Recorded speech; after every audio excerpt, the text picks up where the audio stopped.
रामायणी 33। वेद की पुत्री सुमृत भाई सो जेवरी कर लेते ही आई। आपु ही बड़ी आपन गरबंधा झूठा मोह काल को फंदा। बदवत बंधा छुरियो न जाई विशेष स्वरूप भूल दुनियाई। हमरे देखत सकल जग लूटा दास कबीर राम कही छूटा। राम ही राम पुकारते जिह्वा परिगो रोष। सुधा जल पीवे नहीं खोद पीवन की हौस।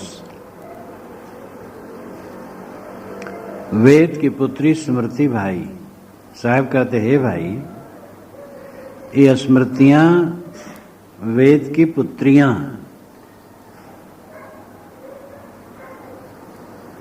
वेदों में कर्मकांड के मंत्र अधिकतम और सरल ढंग से उस समय लगता है वो लोग यज्ञ करते होंगे। जब यज्ञों का विधान बढ़ा तो उसको व्यक्त करने के लिए ब्राह्मण और सूत्र ग्रंथ बने। उसके पश्चात स्मृतियां बनी। स्मृतियां बहुत बनी, लेकिन उसमें मन स्मृति सबसे ज्यादा संपन्न है। उसमें 12 अध्याय हैं और 2694 श्लोक हैं और बहुत संदर्भी ग्रंथ है वो।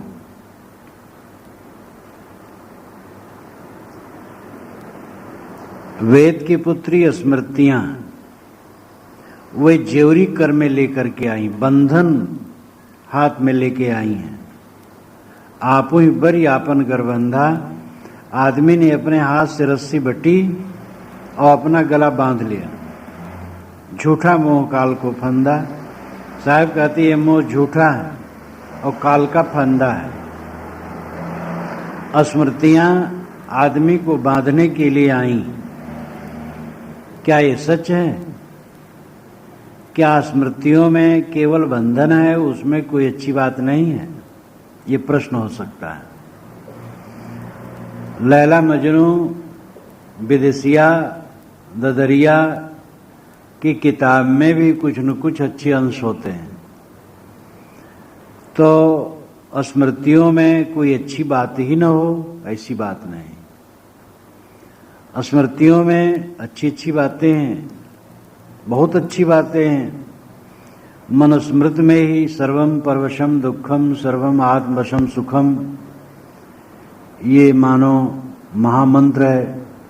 परवस्था ही सब प्रकार दुख है, आत्मस्वस्था ही सब प्रकार सुख है। लेकिन उनमें मानवता के बीच में भेद डालने की बातें बहुत हैं। जितनी स्मृतियां हैं सबकी यही लीला है। जो संपन्न स्मृति है मनुस्मृति, उसको लेकर के विचार किया जाए तो उसमें भी ये सारी बातें हैं। यद्यपि मन इत्यादि का नाम लेकर के पंडितों ने लिखा है। ऋग्वेद में मानव का पिता मन को कहा गया है।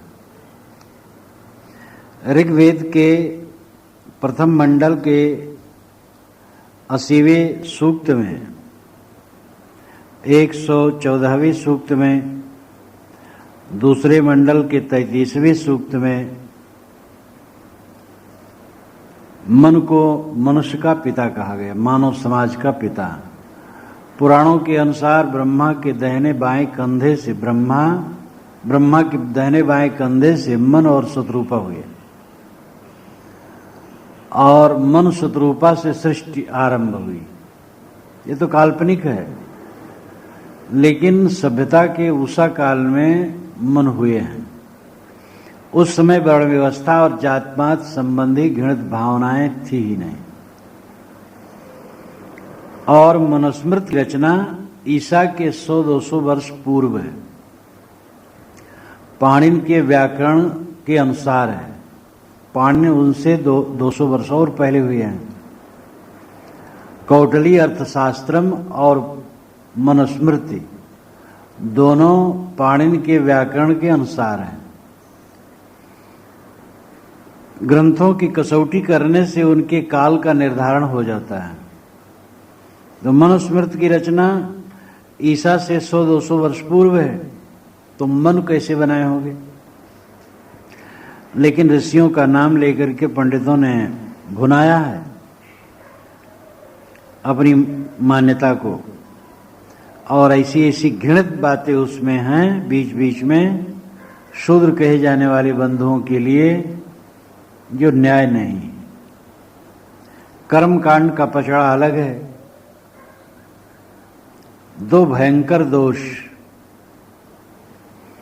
एक तो मानव के बीच में भेदभाव की खाई, और दूसरा कर्मकांडों का चक्कर। कर्मकांड में विवेक विचार से कोई मतलब नहीं होता, बस कर्मकांड का विधान है। इस यज्ञ में इतनी लंबी चौड़ी वेदी बनेगी, इतनी खूटियां गाड़ी जाएंगी, और सोमरस का पात्र यहां रखा जाएगा, इतनी रोटियां पकाई जाएंगी, इस ढंग से हवन किया जाएगा, इस ढंग से पशु मारा जाएगा, इस ढंग से उसका मेदस निकाला जाएगा। कोई विवेक विचार से मतलब नहीं, बस उनका प्रपंच है। इन प्रपंचों की पुष्टि, कर्मकांडों की और जात पात की भावना को लेकर के मनुष्य के बीच में भेदभाव डालना, ये बहुत दुखद है। और इसका प्रपंच सब स्मृतियों में है। साहब ने कहा कि वेद की ये पुत्रियां हैं स्मृतियां। साहब कितना उसके भेद को जानते थे, ये बीजक पढ़ करके समझा जा सकता है। वेदों के कर्मकांड और जो पीछे से कल्पनाएं हुई, यद्यपि वो वेद को तो दोष नहीं दिया जा सकता कि वेद में वो सब थे, पीछे से अब बहुत बढ़ाया गया है जात पात की भावना। तो ये मानो रस्सी अपने हाथ में लेके आई हैं स्मृतियां। आदमी ने स्मृतियों की रचना की और मानो रस्सी बटी और अपने गले में बांधी। पुरोहित लोगों ने केवल लोगों को बेवकूफ बनाने के लिए किया, ऐसी बात नहीं, स्वयं भी बेवकूफ बने, क्योंकि उन संस्कारों में जकड़े होने की वजह से वे स्वयं भटकते रहे। ब्राह्मण के घर में ही जब बच्चा पैदा होता है और 27 पढ़ता है, वो भी परेशान होता है, वो भी, उसको भी विश्वास है कि 27 दिन तक बच्चे का पिता उसकी आवाज न सुने, और 27 कुआं का पानी, 27 जंगल का लकड़ी, और 27 का चक्कर, 27 ब्राह्मण की पूजा और भोजन, और एक कलश जिसमें 27 टोटियां हों, उसमें तेल भर करके, और पूजा का जो चक्कर है, वो सारा चक्कर वो ब्राह्मणों के मत्थे भी पड़ता है। अपना भी बेवकूफ बने, दूसरे भी बेवकूफ बने। तो अपने हाथ से गले में रस्सी बांधी, स्वयं बटा और बांधी। साहब कहते झूठा मोह काल को फंदा। ये मोह झूठा है और काल का फंदा है। वेदों के बनाने वाले तुम, स्मृतियों की रचना करने वाले तुम, कर्म कांडों के प्रपंचों का विस्तार करने वाले तुम, जात पात की भावना भी प्रकट करने वाले तुम विचार करो कि वास्तविकता क्या है। और हर चीज को अपना बनाया और दैवी मान करके वर्ण व्यवस्था मनुष्य ने बनाई, फिर कह दिया प्रभु रचित है। कौन से प्रभु ने वर्ण व्यवस्था किया, अवधारणा की? मनुष्य ने कल्पना की, और मनुष्य उसके चक्कर में पड़ करके भटकाव में पड़ा।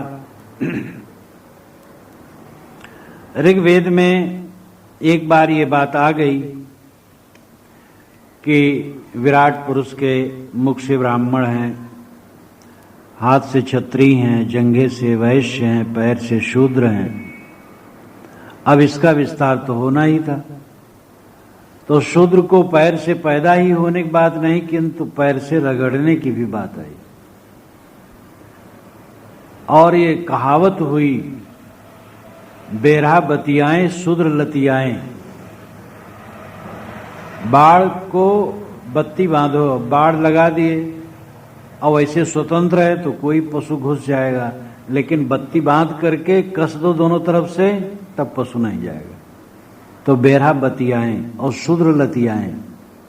शूद्र को लतियाओ, पीटे रहो तो वो ठीक रहेगा, नहीं सिर उठाएगा। ये धर्म के नाम पर हुआ। धार्मिक जो लोग थे वो ऐसा कहते थे कि शूद्र के घर में वस्तु न होनी चाहिए, उनके छप्पर में छेद होना चाहिए, जैसे पानी बरसे तो घर में वो बैठ न सके। आकर के दरवाजे पर कोई रस्सी बटे, कोई टोकरी बनाए, कोई कुछ करे, काम करे। अगर नीचू घर रहेगा तो वर्षा होगी, वो घर में सोएंगे। अगर उनके घर के पिछवाड़ी जगह होगी कुम्हड़ा बोने के लिए भी, तो उसमें 10 मिनट लगा देंगे, उसका बाड़ बनाने के लिए, भौरने के लिए, पानी छोड़ने के लिए। उनके घर के पिछवाड़े कुम्हड़ा बोने के लिए भी जगह न हो, बिल्कुल निराधार हो, हरदम पैर चूमते रहे हमारे। ये सब वर्ण व्यवस्था का विकार इतना बढ़ाते ऊंच नीच की भावना कि हिंदू समाज का ही विनाश हो गया और गैर हिंदुओं का प्राबल्य भारतवर्ष में इसीलिए हुआ। इन वर्ण व्यवस्था के पाखंडी प्रपंच को इस्लाम ने और ईसाई मत ने चुनौती दी, और इस्लाम ने तो काफी प्रभाव डाला और करोड़ों हिंदुओं को अपना बनाया। और ये हिंदू नेता बेवकूफ बने बैठे रहे। जब कोई मुसलमान के साथ बैठ गया हिंदू तो कहा तुम मुसलमान हो गए, अब तुम हिंदू नहीं। ऐसा एक कमजोर बने।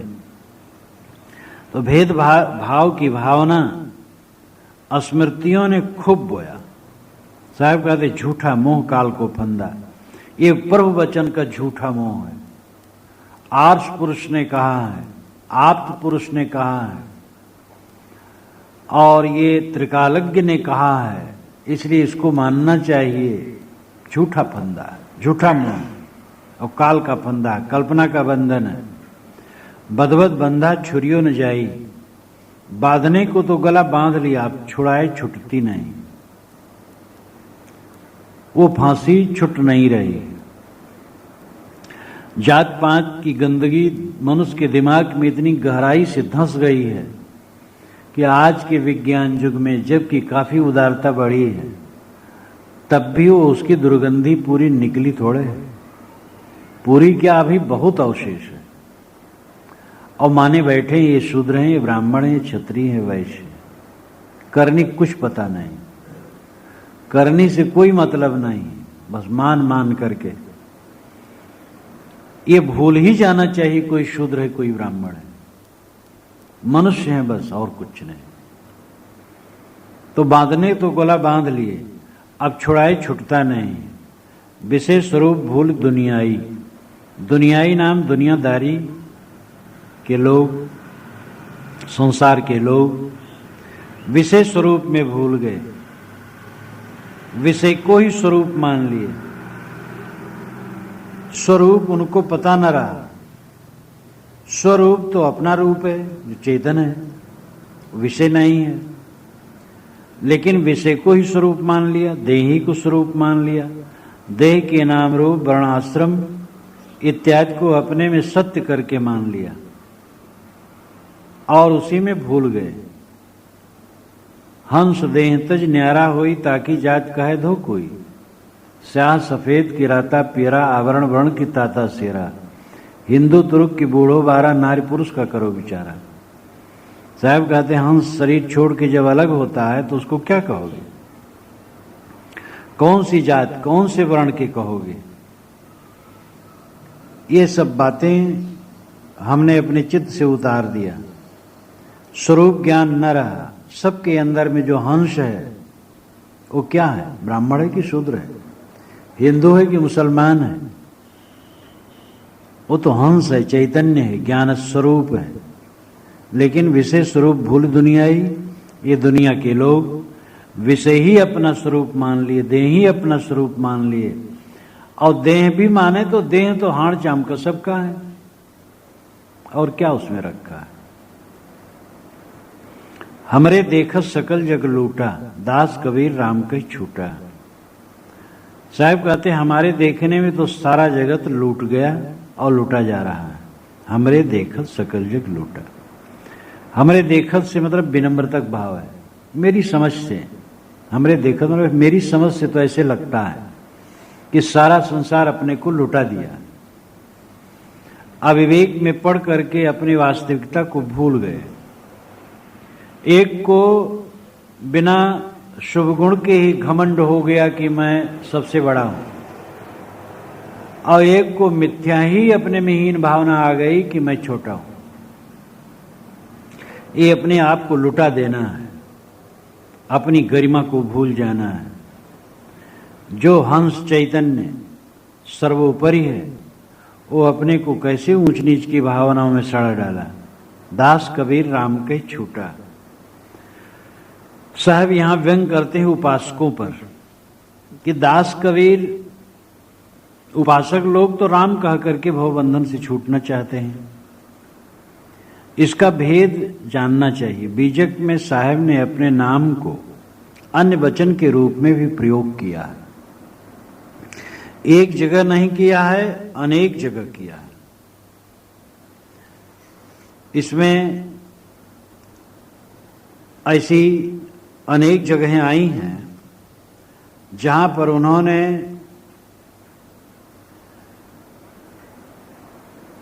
दास कबीर, कहें कबीर, कहीं कबीर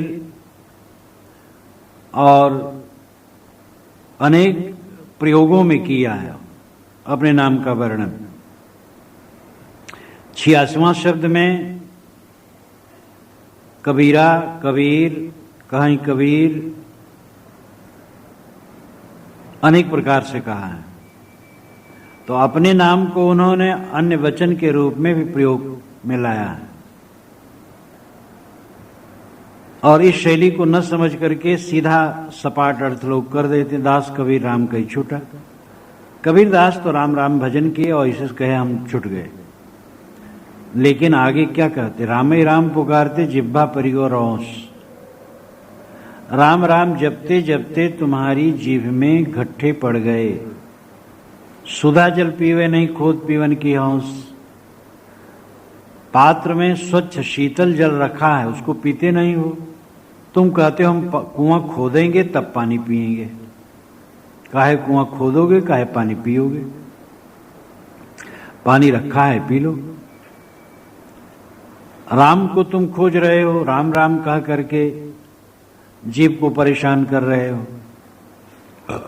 अरे स्वयं स्वरूप ही राम है, रट क्या रहे हो? तुम स्वयं हो। तो इसका उत्तर तो यहीं सामने ही है। कई जगह ऐसा उत्तर नहीं रहता है, लेकिन जो बीजक के मर्मी है वह उस अर्थ को समझ सकते हैं।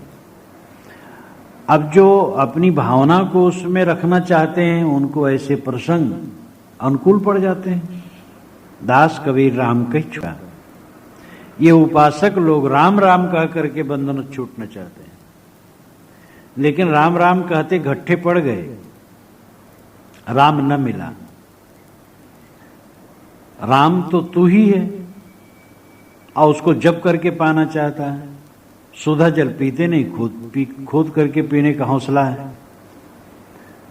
सुधा शुद्ध स्वरूप तुम्हारा अपना ही है, खोजना नहीं है, जपना नहीं। अगर जपना है तो अपने को, उसमें कोई जीभ हिलाने की जरूरत नहीं, किंतु स्मृत में आना है, सावधान होना है।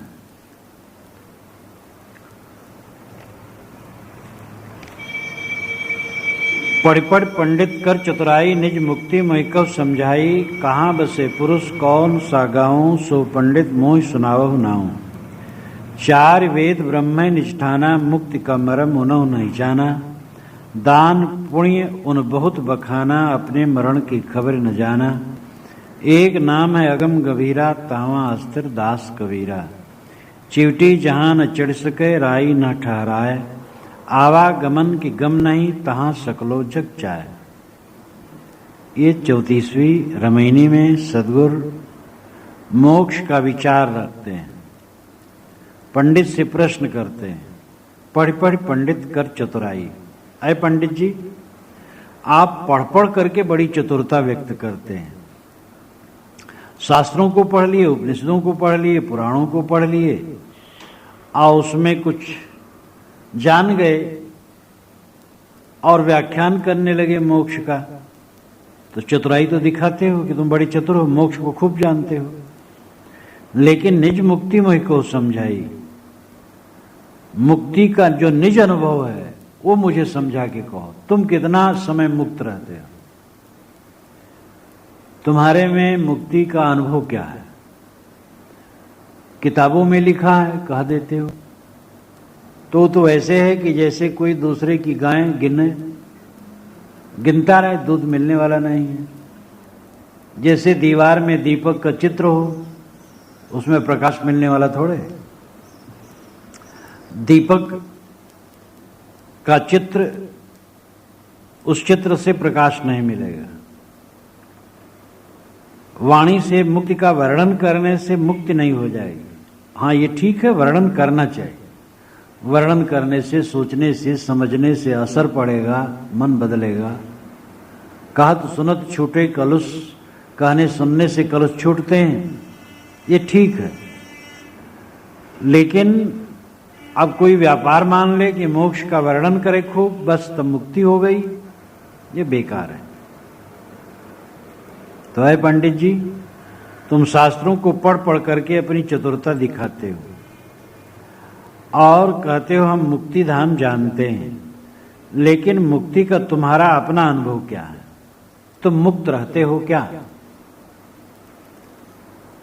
पंडित कहते हैं मुक्त रहना क्या है? तो मर करके जब जाएंगे तब मुक्ति धाम में पहुंचेंगे, अभी कहां? साहब कहते ठीक है, कहां बसे पुरुष कौन सा गाऊं, सो पंडित मुझ सुनाओ नाऊं। आए पंडित, जिस भगवान के पास जाना चाहते हो वो पुरुष कहां बसता है और वो गांव कहां है? आए पंडित जी, उसका नाम मुझे बताओ। पुराणों में ऐसी कल्पना की गई है, गोलोक, सतलोक, बैकुंठ लोक, साकेत लोक, शिवलोक, ये सब लोक हैं आकाश में, और मुक्त जीव वहां जा करके रहता है, वहां परमात्मा निवास करता है, दिव्य धाम है। एक पुराण में तो मैं बचपन में पढ़ा था कि 12 सूर्य इतना प्रकाश वहां हर समय रहता है, लेकिन उस प्रकाश में गर्मी नहीं रहती, एकदम शीतलता रहती।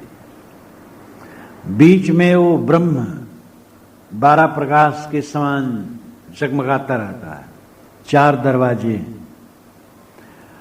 और उन दरवाजों से जैसे कि कोई कृष्ण उपासक है तो गोलोक के दरवाजे से वो प्रवेश करता है, राम उपासक है तो साकेत लोक के दरवाजे से प्रवेश करता है। उसमें एक समन्वय किया गया कि सभी भक्त वो अपने अपने फाटक से पहुंच करके उसी ब्रह्म में पहुंच जाएंगे। एकदम बच्चों का खिलवाड़, प्रकाश है, फाटक है, वो मोक्ष क्या है? तो लोक लोकांतर मान करके मोक्ष का धाम वहां माना है, और वहां भगवान रहता है। जब जीव यहां मोक्ष का काम कर लेगा तो वहां जाएगा, शरीर छोड़ने के बाद वहां रहेगा। ये सब बचकानी बातें हैं। जियत न तरे मुए का तरियो, जीते जो न तरे। जीते जीते मोक्ष नहीं हुआ तो मरने पर मोक्ष कैसे होगा? इसलिए जीवत ही करू आशा, संतो जीवत ही करू आशा।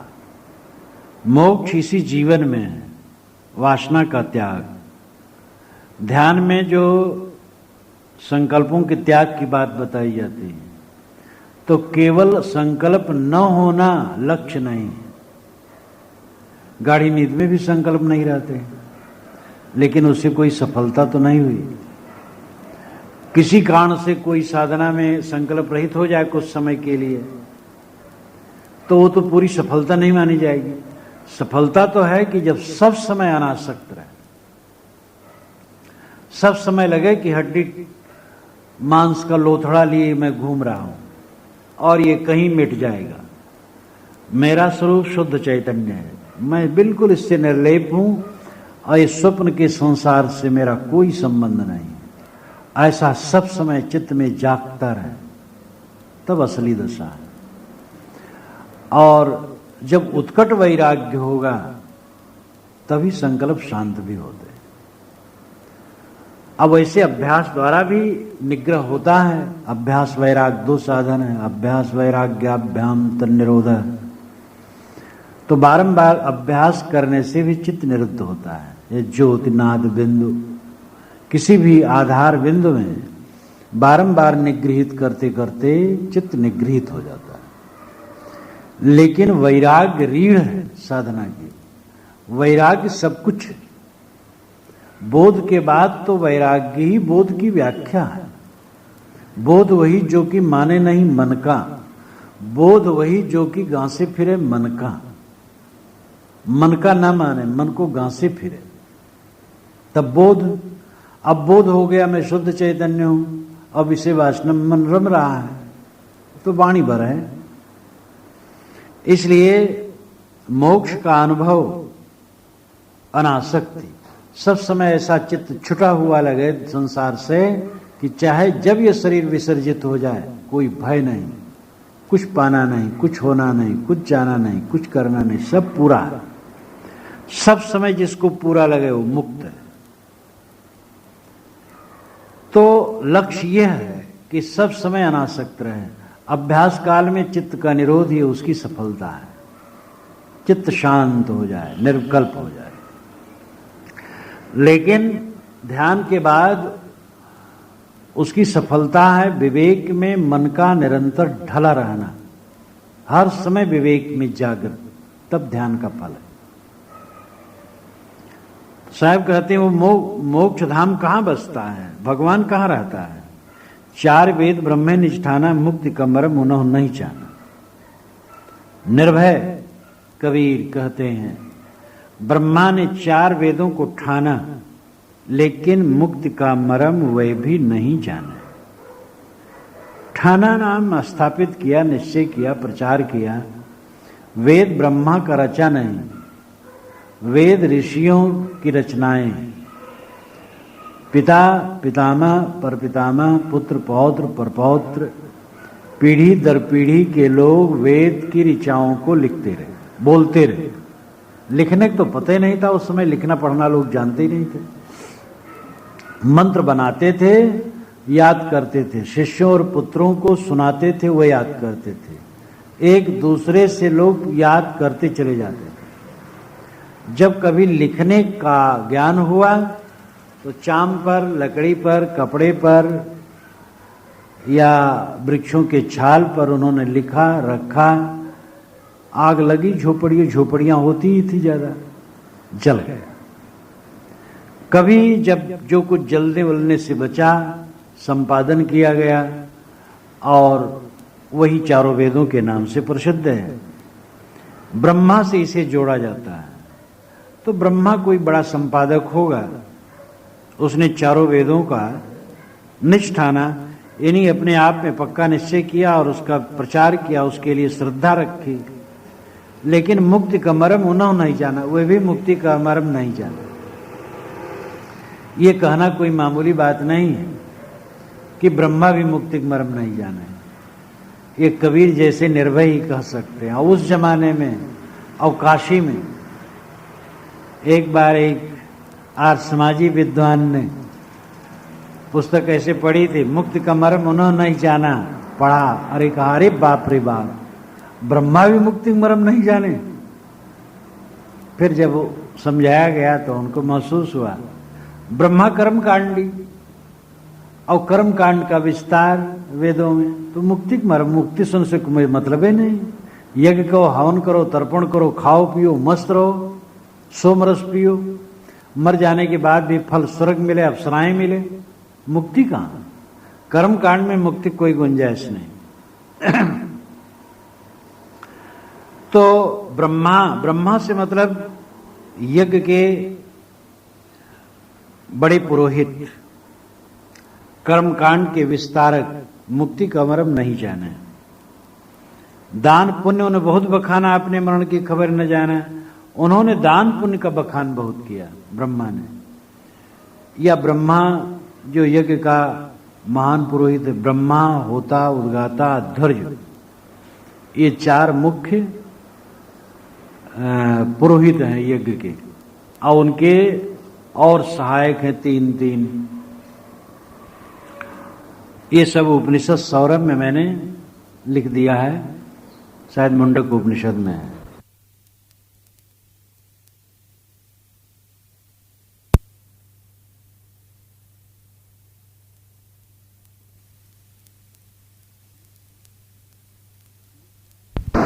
यज्ञ में प्रधान पुरोहित होता था। तो दान पुण्य वो बखान करते हैं, दान पुण्य करो, अपने मरण की खबर न जाना। अपने मरण की खबर उनको नहीं है। मरण का मतलब है स्वरूप ज्ञान से विहीन हो जाना। देही सत मान कर स्वरूप भाव की विस्मृति ही मरण है। भोग की तरफ रुचि हो जाना अपनी मौत है। योग का भाव भूल जाए, भोग में मन जाए तो ये मौत है। कर्म कांडों में यही है। हवन तर्पण और कर्म कांड, वैदिक कर्म कांडों में सब यही है। भोग मोक्ष की बात नहीं है। तो अपने मरण की खबर न जाना। ये स्वाहा स्वाहा करने वाले तो अपने मौत का पता ही नहीं जानते हैं। उनकी मौत कब हुई, क्या हुई। मौत तो है स्वरूप ज्ञान से रहित होना, आत्मस्थित से रहित होना, यही मौत है। और कर्मकांडी स्वरूप ज्ञान से सदैव रहित है, कर्म के पचड़े में पड़े हैं। एक नाम है अगम गभीरा, तहवा अस्तर दास कबीरा। कर्म कांड में भी उपासना आई और उसमें ओम की कल्पना हुई। ओम को अगम गंभीर माना और वहाँ उपासक लोग स्थिर होते हैं। तहवा स्थिर दास कबीरा। यहाँ भी दास कबीरा अन्य वचन के रूप में ही समझना चाहिए, अन्य के लिए, उपासकों के लिए। उपासक लोग कर्म कांड से थोड़ा हटे, कुछ लोग कर्म कांड से हट के उपासना में लगे, तो ओम को अपना माना आधार। ओम अगम गंभीर नाम है। प्रणो यानी ओम, वही से सब आरंभ होता है। सारा संसार ओम से पैदा होता है। पहले ईश्वर ने कहा ओम, ऐसे कहा, वो युगों तक ऐसे होता रहा, बस वो फटा और फिर सारा ब्रह्मांड फूट करके निकल आया। एक एक कल्पना है कि हद है। तो उपासक लोग उस ओम में स्थिर होते हैं। अरे ओम तो तुम्हारा बनाया है, तुम्हारी कल्पना, तुम्हारे मुख से ओम निकला है। लिखो तुम ओम, काट दो, तुम स्वतंत्र हो। ओंकार आज जाने, लिख के मेटे ताय सुमाने। ओंकार को लिखे वो काट दे, वो श्रेष्ठ है। मनुष्य की आत्मा ओम से भी बड़ी है। लेकिन ये विवेक न हुआ। चिवटी जहां न चढ़ सके राई न ठहराए, आवागमन की गम नहीं तहां सकलो जग जाए। जहां चिवटी न चढ़ सके और राई का दाना न ठहर सके।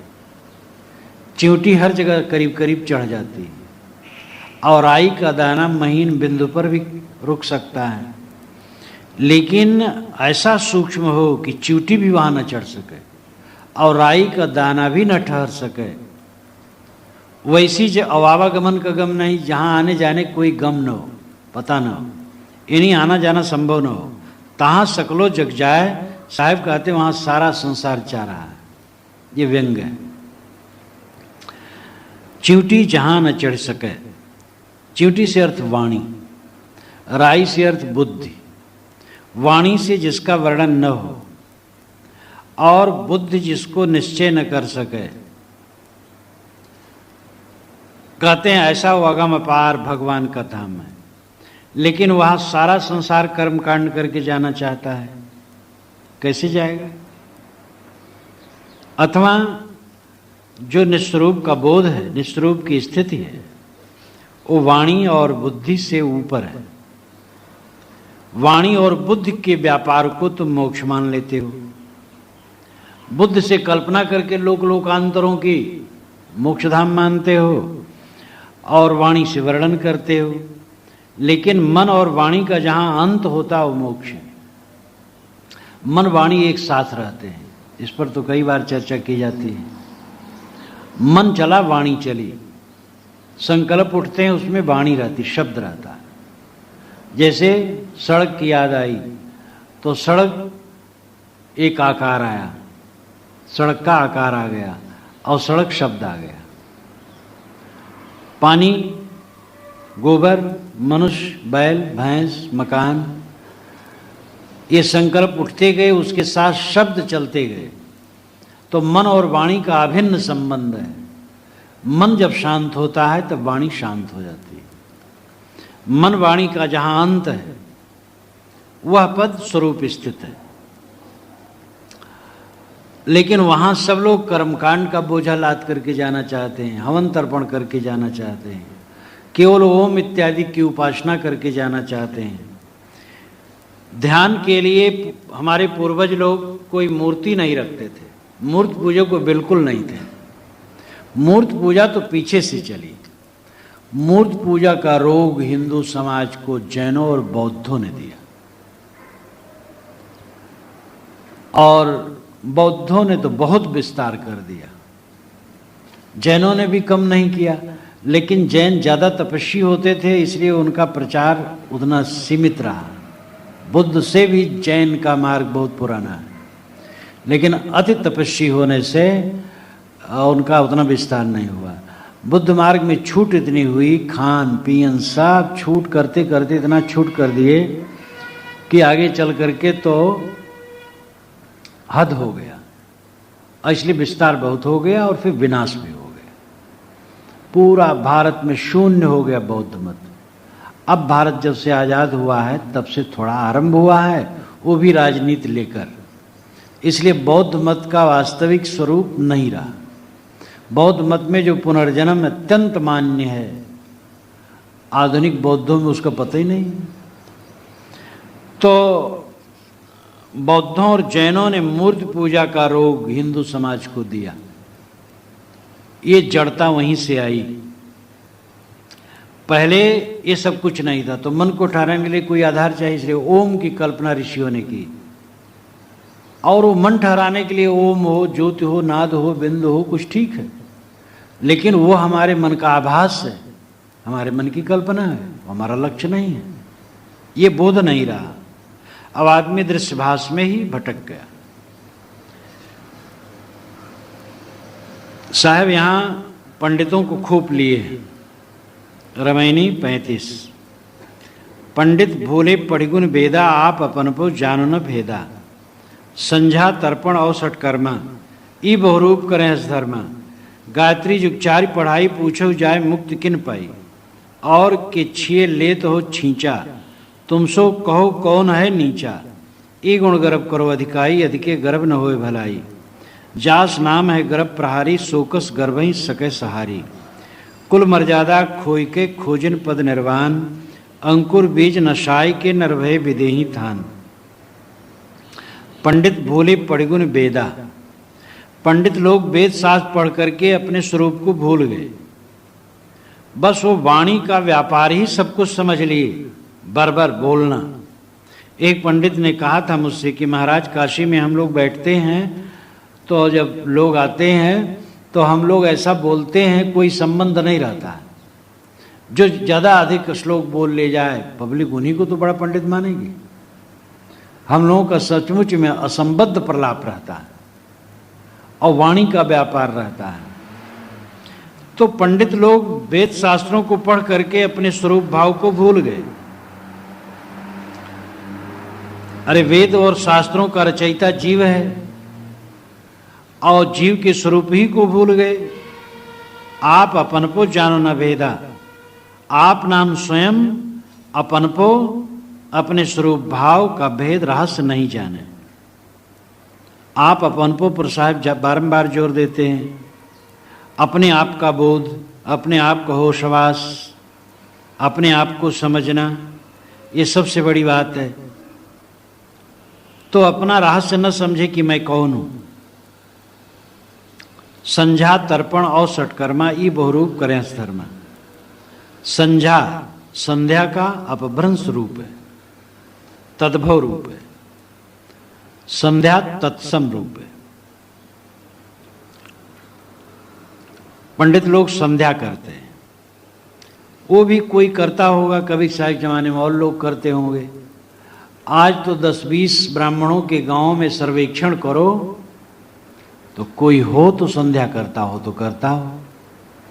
संध्योपासना करने वाला ब्राह्मण भी खो गया। 3 समय संध्योपासना का विधान है, सूर्य उगने के पूर्व और मध्याह्न में और सूर्य डूबने के पूर्व संध्योपासना करनी चाहिए। और इसका अभिप्राय है कि प्रातः मध्याह्न और सायं बैठ करके उपासना करो, आत्मचिंतन करो, अपने चित्त को शुद्ध करो, निरुद्ध करो, यही अर्थ है। वैदिक कर्मकांड के सहित संध्या उपासना की जाती है, संकल्प पढ़ा जाता है, पवित्र मंत्र ओम अपवित्र पवित्रो वा, उसके पश्चात संकल्प, उसके पश्चात वेद मंत्रों द्वारा अनेक उसमें क्रिया की जाती है। पानी से छिड़का जाता है, फिर ध्यान किया जाता है, फिर गायत्री जप किया जाता है। तो संध्या करते हैं और तर्पण करते हैं। तर्पण कहते हैं तृप्त करने की क्रिया को, पानी उलीचना। और षटकर्म 6 कर्म करते हैं। एक षटकर्म है पढ़ना पढ़ाना, दान देना लेना, यज्ञ करना कराना, ये 6 कर्म है। सभी ब्राह्मणों का यही काम है। जब निर्धारित किया गया था तो यही था, यज्ञ करो स्वयं और दूसरे का भी कराओ, विद्या पढ़ो और दूसरे को पढ़ाओ, दान दो और दान लो, ये 6 कर्म है। और नित्य 6 कर्म है। स्नान करना रोज, संध्योपासना करना, पूजा करना, तर्पण करना, जप करना, होम करना, ये रोज होना चाहिए। ये नित्य 6 कर्म है। तो संध्यात्पण और खटकर्मा ई बहुरूप करें धर्मा। साहब कहते इतना ही नहीं, बहुत रूप के धर्म करते हैं, अनेक प्रकार के क्रियाकांड करते हैं। बड़ा अच्छा है, कुछ करें, कोई हर्ज नहीं, इस पर हमारी कोई खास टिप्पणी नहीं। गायत्री जुगचारी पढ़ाई पूछो जाए कि मुक्ति किन पाई, हमें तो इस पर टिप्पणी करना है कि चारों युगों से गायत्री पढ़ा रहे हैं, लेकिन जा करके पूछो किसने गायत्री जब से मुक्ति पाई है। ब्राह्मण लोग कहते हैं कि ब्राह्मण क्षत्रिय वैश्य इन 3 का गायत्री में अधिकार है, शूद्र का नहीं, और ब्राह्मणी का भी नहीं। तिवारी गायत्री पढ़ सकते हैं, तिवराइन नहीं पढ़ सकती।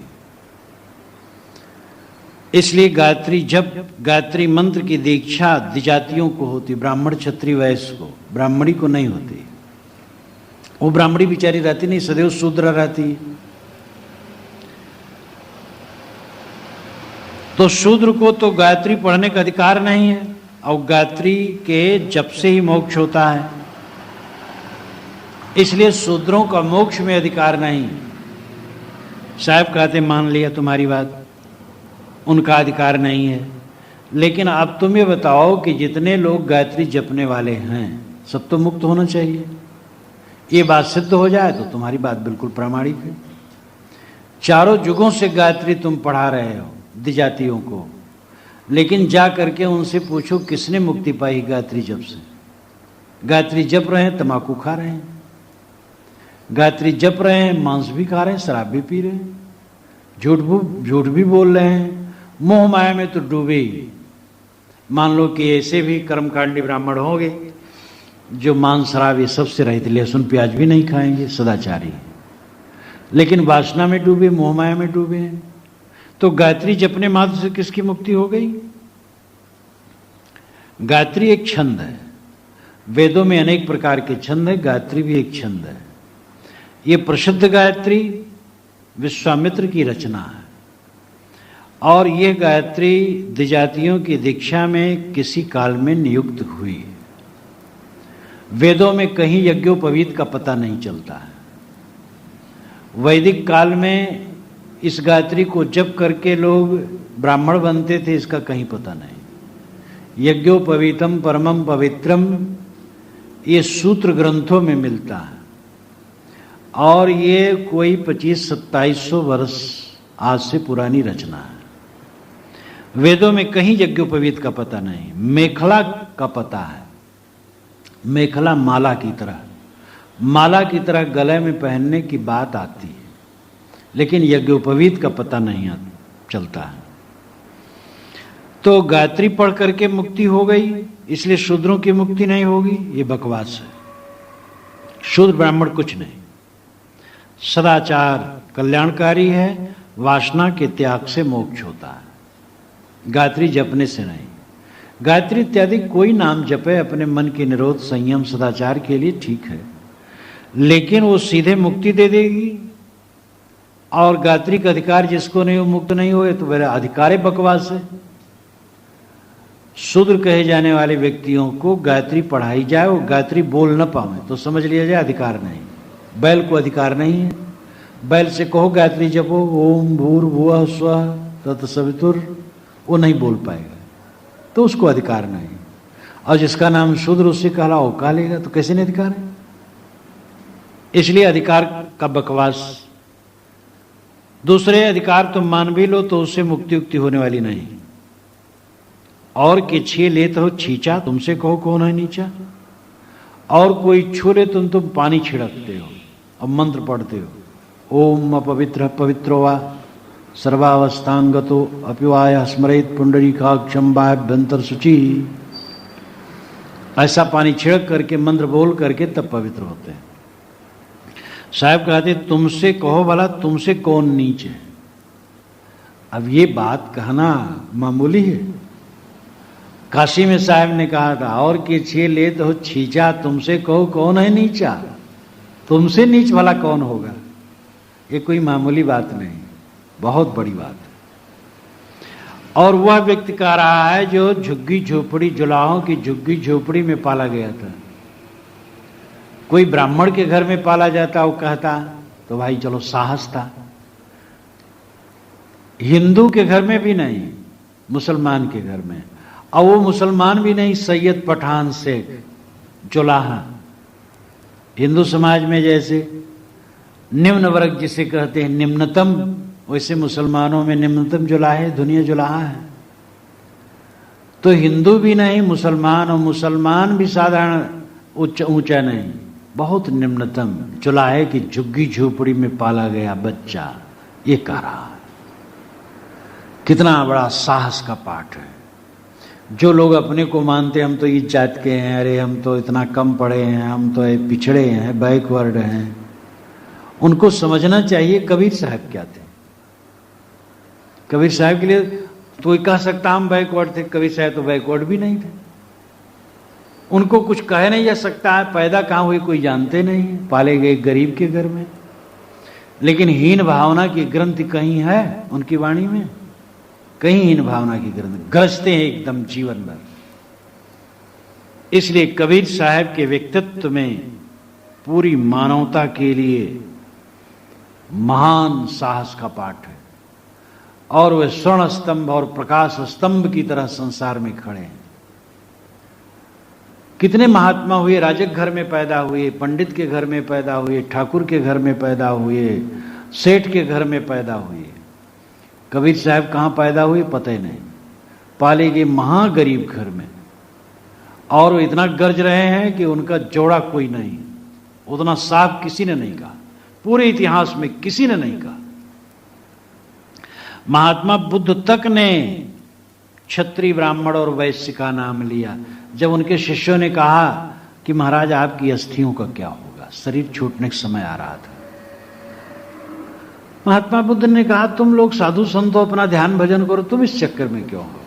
तो क्षत्रिय ब्राह्मण वैश्य इसको पूजेंगे, तो क्षत्रिय नाम पहले लेते थे, क्षत्रिय का महत्व ज्यादा था उनके विचार से। तो क्षत्रिय ब्राह्मण वैश्य पूजेंगे, शूद्र का नाम नहीं लिया। इस संसार में, भारतवर्ष में कबीर ने जितना खुल के साफ कहा, किसी ने नहीं कहा। और के छे लेत हो छींचा, तुमसे कहो कौन है नीचा। और के छू लेने से तुम पानी छिड़क करके पवित्र बनते हो, तो बताओ तुमसे कौन नीच है। कोई नीच नहीं। हां, अपवित्र आदमी, तुम स्नान किए हो और कोई गंदा आदमी छू ले तो गलत है। अब ब्राह्मण नामधारी हो गंदा हो छू ले, वो भी गलत है।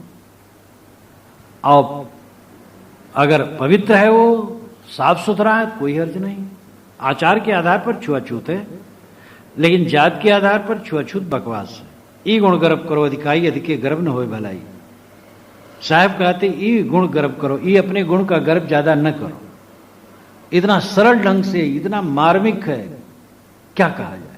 ई गुण गर्भ करो अधिकाई, इस अपने गुण का ज्यादा गर्भ न करो। अधिके गर्भ न होए भलाई, ज्यादा अहंकार करने से भलाई नहीं होती। जास नाम है गर्भ प्रहारी, सो कस गर्भ ही सके सहारी। जिसका नाम ही गर्भ प्रहारी है, जो किसी के गर्भ को रहने नहीं देता है, सो कस गर्भ ही सके सहारी, वो तुम्हारे गर्भ को, अहंकार को कैसे सह पाएगा। वो तुम्हारे गर्भ का संहार करेगा। वो गर्भ संहारी कौन है? ईश्वर। कौन ईश्वर? व्यक्ति ईश्वर की कल्पना लोग करते, एक व्यक्ति ईश्वर बैठा है और वो सबके गर्भ का संहार करता है, ये कल्पना है। वास्तव में कारण कारज की व्यवस्था है, वही ईश्वर है। और इस संसार में जो सिर उठा के चलेगा, उसके सिर में टक्कर लगेगा, निश्चित है। जो विवेक विचार का काम नहीं करेगा, उसको ठोकर खाना है। जो सिर झुका के चलेगा, विनयावनत होके चलेगा, उसको पछताना नहीं पड़ेगा। इसलिए किसी का अहंकार यहां रहने वाला नहीं है। जो साहब ने कहा था, आज वो सामने। अब आज कितने ब्राह्मण युवक हमें मिले, वो कहते साहब शेड्यूल कास्ट के लोग हमारे ऑफिस में रहते हैं, इतना तंग करते हैं, इतना हमें तुच्छ समझते, इतना निरादर करते, बड़ा कष्ट होता है। हम के तुम लोगों ने हजारों हजारों वर्षों से निरादर किया, अब उसका फल पा रहे हो, तपस्या करो, सहो, प्रतिक्रिया न करो। तुम्हें खुशी होनी चाहिए कि हमारा भाई इस प्रकार जग गया है। जिसको तुम नीच कहते थे, वो तुम्हें भी नीच कहने की हिम्मत रख सकता है।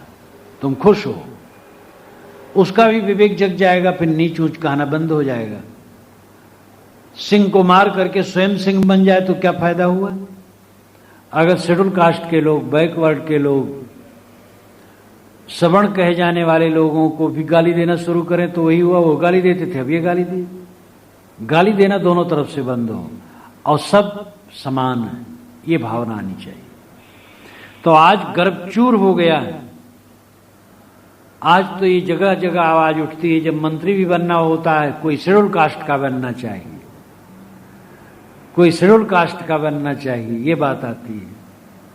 और पहले था शेड्यूल कास्ट जिसे कहते हैं, मतलब शूद्र, अति शूद्र। तो अति शूद्र न्यायिक नहीं हो सकता है, कोई भी शुभ मार्ग में नहीं जा सकता है।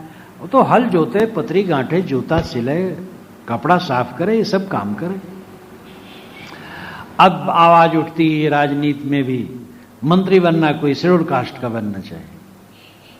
तो अब भगवान ने गर्भ का संहार किया। सो जास नाम है गर्भ प्रहारी, सो कस गर्भ ही सके सारी। गर्भ प्रहारी भगवान। भगवान क्या? कारण कारज की व्यवस्था।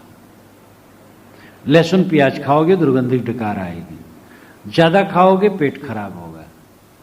काम आदि चिंतन करोगे, चित्त मलिन और गंदा और चंचल रहेगा। कहीं से उल्टा पलटा बात करोगे किसी से, मन अशांत हो जाएगा। उन्मादी व्यवहार करोगे, स्थिर नहीं होगे। कारण कारज की व्यवस्था ऐसी है कि उसमें किसी का गर्भ रहने वाला नहीं है, सबको ठोकर खाना है। इसलिए विनम्र होके चलो, कुल मर्यादा खोई के खोजन पद निर्वाण। अंकुर बीज नशाय के नर भय विदेही थान। साहब कहते अपने पूर्वजों को देखो, हमारे पूर्वज कुल की मर्यादा खो करके खोजन पद निर्वाण, निर्वाण पद को उन्होंने पाया था, कल्याण पद को पाया था। पुराना इतिहास देख लो,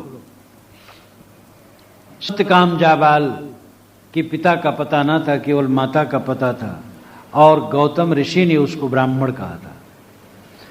धीवरी तने वेदव्यास, भंगनी पुत्र पराशर, वेश्या पुत्र वशिष्ठ, दासी पुत्र नारद, शूद्र पुत्र सूत ज्ञान के नाते महान हुए थे। महावीर, सिद्धार्थ, भर्तृहर, गोपीचंद ये ब्राह्मण नहीं थे, क्षत्रिय थे, लेकिन महान हुए थे। राजरानी मीरा देवी चमार कहे जाने वाले कुल में जन्मे संत उनके गुरु थे। अहंकार रखने से किसी का कल्याण नहीं होता। साहब ने कहा है, कुल छोड़े कुल उबरे, कुल राखे कुल जाए, राम निकुल कुल भेटिया, सब कुल गया बिलाए। उपनिषदों में, बृहदारण्यक उपनिषद में 50 ऋषि ऐसे हैं जिनके पिताओं का पता नहीं, केवल माता का पता है।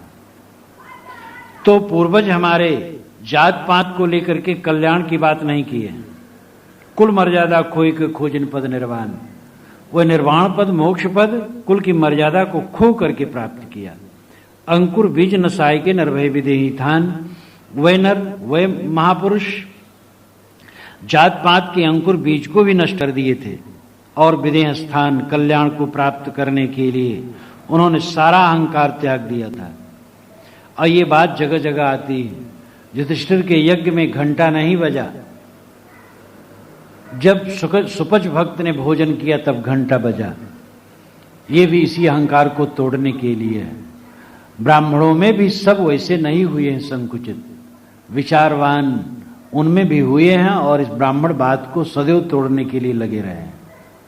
किसी ब्राह्मण का ही लिखा यह प्रसंग है, सुपच भक्त का, लेकिन वो समझा कि ये ब्राह्मणीपन का अहंकार तोड़ना है, तो कहा ब्राह्मणों खाने से भोजन ना, घंटा न बजा।